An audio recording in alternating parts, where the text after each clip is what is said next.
എനിക്കിത് എന്താ പറയേണ്ടതെന്ന് അറിയുന്നില്ല. ശരിക്കും ഇപ്പൊ ഇവിടെ സിബി സാറും സിയാദിക്കും പറഞ്ഞതുപോലെ സിനിമ എന്ന് പറയുന്നത് എല്ലാ സിനിമകളും നമ്മൾ ചെയ്യുന്നത് നന്നായി വരണം എന്നൊക്കെയുള്ള സത്യസന്ധമായിട്ടുള്ള ആത്മാർത്ഥമായിട്ടുള്ള ഉദ്ദേശത്തോടു കൂടി തന്നെയാണ്. പക്ഷെ ഇങ്ങനെ എല്ലാ ചേരുവകളും നമ്മൾ ആഗ്രഹിക്കുന്ന രീതിയിൽ തന്നെ ഒത്തുവന്ന് അത് പ്രേക്ഷകരിലേക്ക് നമ്മൾ ആഗ്രഹിക്കുന്ന രീതിയിൽ അതിനേക്കാളും ഉപരി സ്നേഹത്തോടെ പ്രേക്ഷകർ സ്വീകരിക്കുന്ന അങ്ങനെ ഒരു റിസൾട്ട് കിട്ടുന്ന സിനിമകൾ എപ്പോഴും ഉണ്ടായിക്കൊള്ളുന്നില്ല. അതിന് പല ഫാക്ടേഴ്സ് ഉണ്ടാവുമായിരിക്കും.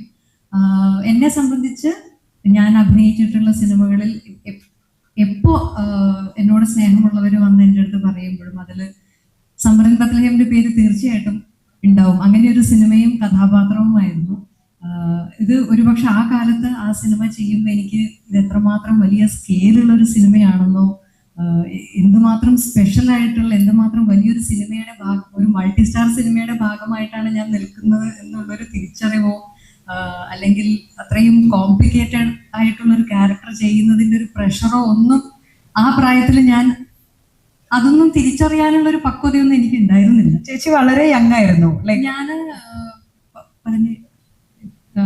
17 വയസ്സ്, 6ാം തരം കഴിഞ്ഞിട്ടാണെങ്കിൽ 18 വയസ്സ്. 18 വയസ്സിലായിരുന്നു.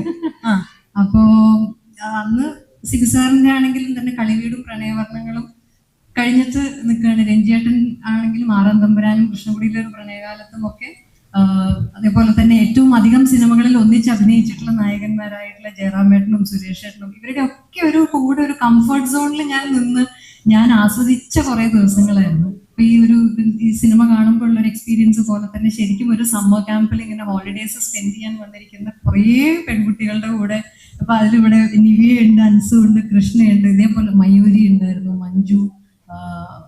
മഞ്ജുള, സംഗീത, ശ്രീജ, അങ്ങനെ ഞങ്ങള് എല്ലാവരും ചേർന്നിട്ട് ഇങ്ങനെ കലപിലാന്ന് എപ്പോഴും ശബ്ദം കേട്ടുകൊണ്ടിരിക്കുന്ന ഒരു സമ്മർ ക്യാമ്പും, പിന്നെ സിയാദ പറഞ്ഞതുപോലെ എല്ലാവരുടെ ഫാമിലീസും ഒരു സമ്മർ വെക്കേഷൻ ടൈമിലായിരുന്നു എന്റെ ഷൂട്ടും നടന്നത്. അപ്പൊ എല്ലാവരുടെ ഫാമിലീസും എല്ലാവരുടെയും ഒരു ഹോളിഡേ സ്പെൻഡ് ചെയ്യാനുള്ള ഒരു ബംഗ്ലാവും, ലിൻഗത്ത് എന്ന് പറയുന്ന ഊട്ടിയിലൊരു ബംഗ്ലാവും, അവിടെയുള്ള കുറേ തമാശകളും, ജനാർദ്ദനൻ ചേട്ടനും സുകുമാരി അമ്മയൊക്കെ ഉണ്ടായിരുന്നു. അപ്പൊ സുകുമാരി അമ്മ അവിടെ തന്നെയുള്ള നമ്മുടെ കിച്ചൺ മെസ്സിൽ ഉണ്ടാക്കി തരുന്നത് നമുക്ക് എല്ലാവർക്കും ഭക്ഷണം സ്നേഹത്തോടെ സുകുമാരി അമ്മ ഉണ്ടാക്കി തരുമായിരുന്നു. മണിച്ചേട്ടന്റെ തമാശകള്, ജയറാമേട്ടനും മണിച്ചേട്ടനും കൂടെ ഒന്നിച്ച് കൂടി കഴിഞ്ഞാൽ പിന്നെ നമുക്ക് ഷോട്ടിന് പോകാൻ പോലും ഭയങ്കര മടിയായിരുന്നു. അത്രയും തമാശകളായിരുന്നു ലൊക്കേഷനിലും ഒക്കെ. അപ്പൊ എന്നെ സംബന്ധിച്ച് അങ്ങനെയുള്ള ഒരു സന്തോഷം, അതിനുള്ളൊരു എക്സൈറ്റ്മെന്റ് ആയിരുന്നു എനിക്ക് ലൊക്കേഷനിൽ പോകാനായിട്ട് ഉണ്ടായിരുന്നത്. അപ്പൊ അത്രയും ഇപ്പൊ നിന്ന് ശരിക്കും പറഞ്ഞാൽ ആലോചിക്കുമ്പോൾ ആമി എന്ന അത്രയും കോംപ്ലിക്കേറ്റഡ് ആയിട്ടുള്ള, അത്രയും ലെയേർഡ് ആയിട്ടുള്ള ഒരു കഥാപാത്രം ചെയ്യുമ്പോൾ ആവശ്യമുണ്ടായിരുന്ന ഒരു ഗൗരവം ഞാൻ കൊടുത്തിട്ടുണ്ടോ എന്ന് എനിക്ക് ചോദിച്ചാൽ എനിക്ക് അറിഞ്ഞൂടാ. അത് പൂർണ്ണമായിട്ടും സിൻസാറിന്റെയും രഞ്ജിയേട്ടന്റെയും ഗൈഡൻസിൽ അത് ചെയ്തു എന്ന് എനിക്ക് പറയാനുള്ളൂ. നമ്മുടെ കൂട്ടത്തിലുള്ള എല്ലാവരും ആ സിനിമ കണ്ടത് തന്നെയായിരിക്കും, അതുകൊണ്ട് സ്പോയിലേഴ്സ് ഒന്നും എന്തായാലും ഇല്ല.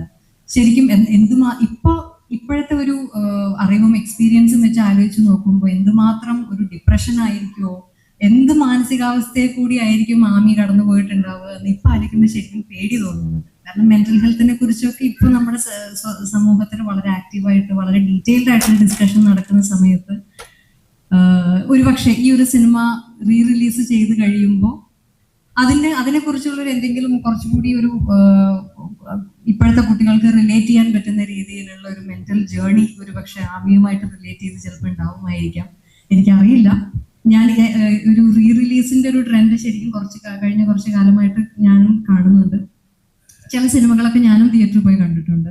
പക്ഷെ ഞാനുള്ളൊരു സിനിമ റിലീസ് ചെയ്യും എന്ന് ഞാൻ ഒരിക്കലും ആഗ്രഹിച്ചിട്ടുമില്ല, അങ്ങനെ ഒരു പ്രതീക്ഷയും എനിക്ക് ഉണ്ടായിട്ടില്ല. അപ്പൊ ഈ ഒരു എക്സ്പീരിയൻസിൽ നിൽക്കാൻ എനിക്ക് അതിന് നന്ദി പറയാനുള്ളത് സിയാദിക്കയോടും ഷമയോടും ഫോക്കസ് ഫിലിംസിനോടുമാണ്. അപ്പോൾ വലിയ സന്തോഷമുണ്ട്. ഞങ്ങൾ അന്ന് സ്വീകരിക്കപ്പെട്ടതുപോലെ ഒരുപക്ഷെ അതിനേക്കാൾ കൂടുതൽ ആഴത്തിൽ കുറച്ചും കൂടി വാസ്റ്റ് ആയിട്ട് ആ സിനിമ ഇനി റിലീസ് ചെയ്യുമ്പോൾ, പ്രത്യേകിച്ച് 4K ഡോൾബി അറ്റ്മോസ് എല്ലാവിധ അഡ്വാൻസ്ഡ് ആയിട്ടുള്ള മിഴിവും ആ സിനിമയ്ക്ക് ഇപ്പോൾ വന്ന് ചേർന്നിട്ടുണ്ട്. അപ്പൊ അത് വളരെ നല്ല ഒരു വ്യൂവിങ് എക്സ്പീരിയൻസ് ആയിരിക്കട്ടെ.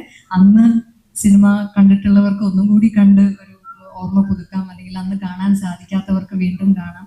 ഇപ്പോഴും ആ സിനിമയെക്കുറിച്ച് സംസാരിക്കുന്ന വലിയൊരു വിഭാഗം ആളുകളുണ്ട്. അപ്പൊ അവർക്കൊക്കെ ആ സിനിമ തിയേറ്ററിൽ കാണുമ്പോൾ നല്ല എക്സ്പീരിയൻസ് ആയിരിക്കും എന്ന് ആത്മാർത്ഥമായിട്ട് ആഗ്രഹിക്കുന്നു. അങ്ങനെ തന്നെ ആവട്ടെ. പ്രാർത്ഥിക്കുന്നു. താങ്ക്